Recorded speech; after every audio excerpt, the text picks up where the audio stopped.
प्यारे बच्चों नमस्कार। स्वागत है हमारे इस यूट्यूब चैनल पर। बच्चों आज की इस वीडियो में हम देखने वाले हैं कक्षा 6 और 7 की हिंदी कार्य पुस्तिका प्रवाह, जिसमें कार्यपत्रक 11 से लेकर कार्यपत्रक 15 तक का सॉल्यूशन आज की इस वीडियो में हम देखेंगे।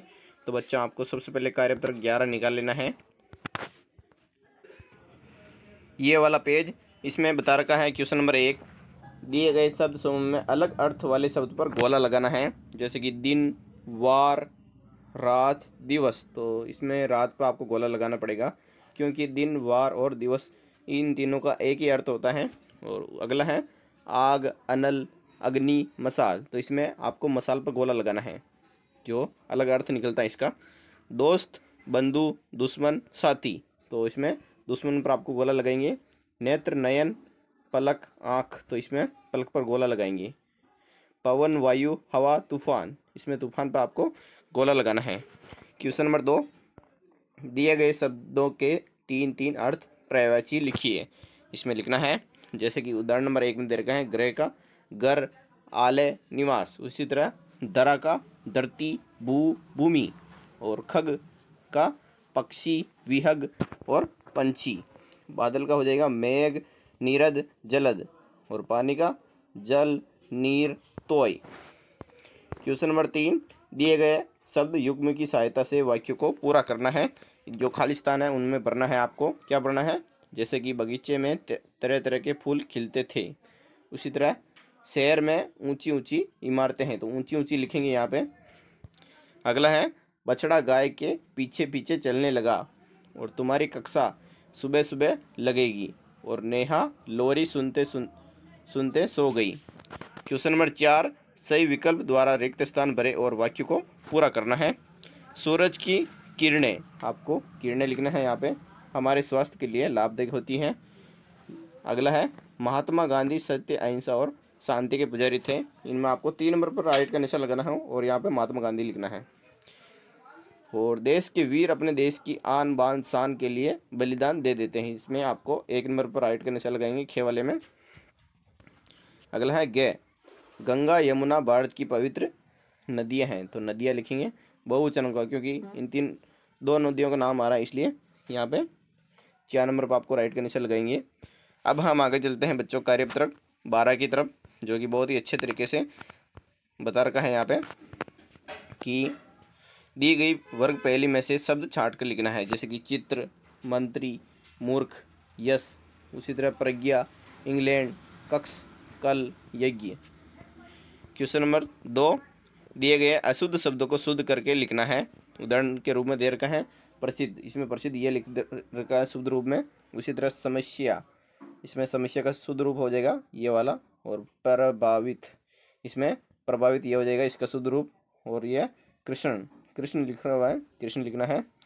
और यह सत्तू, दिक्कत, बुद्धू, मंत्री और जिज्ञासा। क्वेश्चन नंबर 3, दिए गए शब्दों में री का प्रयोग करके शुद्ध शब्द लिखना है। जैसे कि कृपा, वृक्ष, पृष्ठ, ग्रह, मृग, कृपाण। के नीचे री की मात्रा लगाएंगे, कृपाण हो जाएगा। ग्रहणा, अमृत, मृग और कृषि, दृढ़, कृतज्ञ। चौथा क्वेश्चन, निम्नलिखित शब्दों के अर्थ लिखिए। इसमें दे रखा है अर्थ। मुख्यालय का अर्थ क्या होता है? प्रधान मुख्यालय। उसी तरह अगला है परीक्षा, तो योग्यता को परखना परीक्षा कहलाता है। और ग्रामीण, गांव में रहने वाला ग्रामीण कहलाता है। दुर्गम, जहां पहुंचना कठिन हो उसे दुर्गम कहते हैं। गंतव्य, जाने योग्य। और अदृश्य, जो दिखाई न दे। और विस्तृत, फैला हुआ, महत्वपूर्ण, जरूरी। पर्यटक, दूसरे देशों में घूमने फिरने वाला पर्यटक कहलाता है। क्वेश्चन नंबर 5, रफ और रेकार लगाकर शब्दों को शुद्ध करके लिखना है। जैसे कि ग्रहण, तो ग्रहण लिख देंगे यहाँ पे। और शर्त, वक्र, सूर्य, गर्मी, व्रत, प्रतीक्षा, ड्रामा, प्रयास। ये हो जाएगा बच्चों शुद्ध रूप, यहाँ पे लिखेंगे तो आप देख सकते हैं यहाँ पे। और अब हम आगे चलते हैं कार्यपत्रक 13 की तरफ।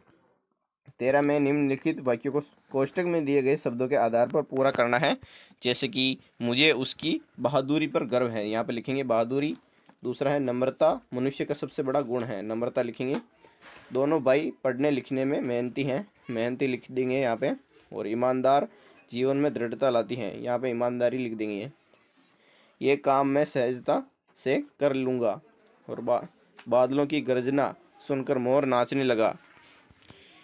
क्वेश्चन नंबर 2, संज्ञा का संदर्भ समझकर वाक्य में प्रयोग कीजिए। कमल तालाब में उगता है, कमल लिखना है। गंगा नदी हिमालय से निकलती हैं। अंगूर में मिठास होती है। कुतुब मीनार दिल्ली की प्रसिद्ध इमारत है। क्वेश्चन नंबर 3, दी गई व्यक्तिवाचक, जातिवाचक और भाववाचक संज्ञा शब्दों से वाक्य बनाइए। जैसे कि व्यक्तिवाचक संज्ञा का उदाहरण दे रखा है गंगा, गंगा गंगोत्री से निकलती है। उसी तरह फुटबॉल में लिखना है आपको, बच्चे फुटबॉल खेल रहे हैं जापान में, जापान एक विकसित देश है। और जातिवाचक संज्ञा में लिखेंगे, जैसे कि उदाहरण दे रखा है शहर, इंदौर साफ सुथरा शहर है। और बगीचे में लिखना है, बगीचा बहुत सुंदर है। लड़के, लड़के मैदान में खेल रहे हैं लिख देंगे। भाववाचक संज्ञा में लिख देंगे बच्चों, खुशी, मयंक खुशी के मारे फूलाने समाया। और सर्दी में इसमें लिखना है, सर्दी का मौसम साल का सबसे अच्छा मौसम होता है, क्योंकि इसमें हम कितना भी खा लें या पढ़ाई करें तो इसमें आपको आलस नहीं आएगा। बचपन, उसका बचपन बहुत ही कठिनाइयों में बीता, ये हो जाएगा।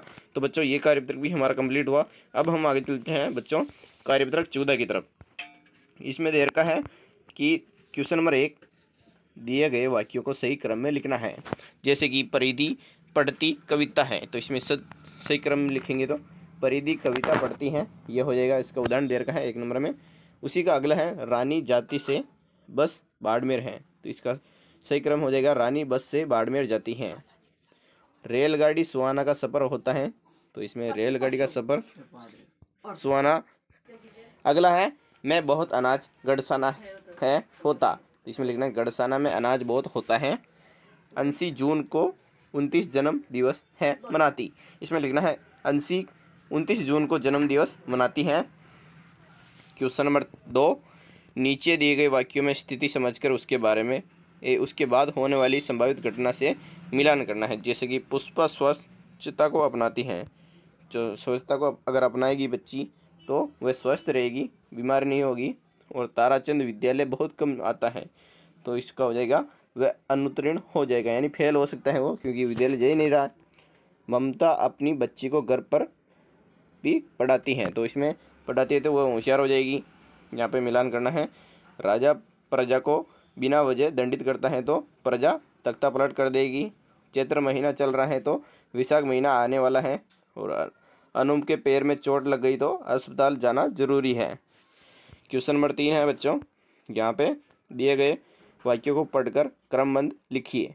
वह अध्यापकों का सम्मान करता है। मदन सुबह जल्दी उठता है, नहाने के बाद खाना खाकर विद्यालय जाता है। वह प्रातः 7 बजे नहाता है, इसलिए अध्यापक भी उसके बहुत प्रेम करते हैं। वह मन लगाकर पढ़ता है, तो इसका सही रूप में हो जाएगा, मदन सुबह जल्दी उठता है पूर्ण विराम, वह प्रातः 7 बजे नहाता है, नहाने के बाद खाना खाकर विद्यालय जाता है, वह मन लगाकर पढ़ता है, वह अध्यापकों का सम्मान करता है, इसलिए अध्यापक भी उसे बहुत प्रेम करते हैं। चौथा क्वेश्चन, आप सुबह 8 बजे से 10 बजे तक क्या क्या करते हैं, क्रमबद्ध लिखिए। तो लिखना है आपको, मैं सुबह जल्दी उठता हूँ, सुबह नहाने के बाद 8 बजे नाश्ता करता हूँ, फिर थोड़ी देर पढ़ने के बाद 9 बजे विद्यालय के लिए निकलता हूँ, 10 बजे विद्यालय पहुँचकर प्रार्थना में भाग लेता हूँ। तो बच्चों ये कार्यपत्रक भी हमारा कंप्लीट हुआ। अब हम आगे चलते हैं कार्यपत्रक 15 की तरफ। ये रहा हमारा 15। ये गद्यांश दे रखा है, गद्यांश पद्यांश को पढ़कर समझ के साथ उत्तर दे पाना है। तो इसमें दे रखा है, सांबा नगर में एक बुद्धिमान व्यक्ति रहता था, उसका नाम था श्याम सुंदर था। उसी नगर में एक शरारती बंदर रहता था, वह नगर के लोगों को तंग करता था। कभी उनका कोई सामान ले जाता था तो कभी बर्तन, खाना, कपड़े आदि। सभी लोग उसे परेशान हो गए थे। एक दिन श्याम सुंदर ने बंदर को लालच देकर पकड़ लिया और जंगल में छोड़ आया। उसके बाद सभी आराम से रहने लगे। तो इसमें दे रखा है, ऊपर दी गई कहानी को पढ़कर प्रश्नों के उत्तर देना है। यहाँ पर खालिस्तान में लिखना है, सांबा नगर में एक बंदर रहता था। अगला खालिस्तान, सभी बंदर से परेशान थे, बंदर लिखेंगे। क्वेश्चन नंबर 2, नीचे दिए गए शब्दों में से उचित शब्दों का प्रयोग करके रिक्त स्थान भरिए। तो सामने की बेल में अंगूर लगे हैं, तो बेलड़ी पर ही अंगूर लगते हैं, तो यहाँ पे अंगूर लिखना है। और धरती तवे की तरह तप रही है, तब लिखना है। सभी डिब्बों पर एक जैसे निशान है और लोमड़ी चतुर जानवर हैं। क्वेश्चन नंबर 3, बुद्धिमान व्यक्ति का नाम क्या था? तो श्याम सुंदर था बुद्धिमान व्यक्ति का नाम। और श्याम सुंदर ने बंदर को कैसे पकड़ा? तो बंदर को लालच देकर पकड़ लिया था। सभी आराम से कब रहने लगे? तो बंदर को पकड़कर जंगल में छोड़ दिया, तब सभी आराम से रहने लग गए थे। तो बच्चों, ये कार्यपत्र 15 भी हमारा कंप्लीट हुआ। अगर वीडियो अच्छा लगा है तो लाइक एंड सब्सक्राइब जरूर करें। और दूसरे कार्यपत्र का वीडियो देखने के लिए हमारे चैनल पर जाकर आप देख सकते हैं, हमने अलग अलग कार्यपत्र का वीडियो डाल रखा है और डाल देंगे। तो मिलते हैं अगले वीडियो में। जय हिंद, जय भारत।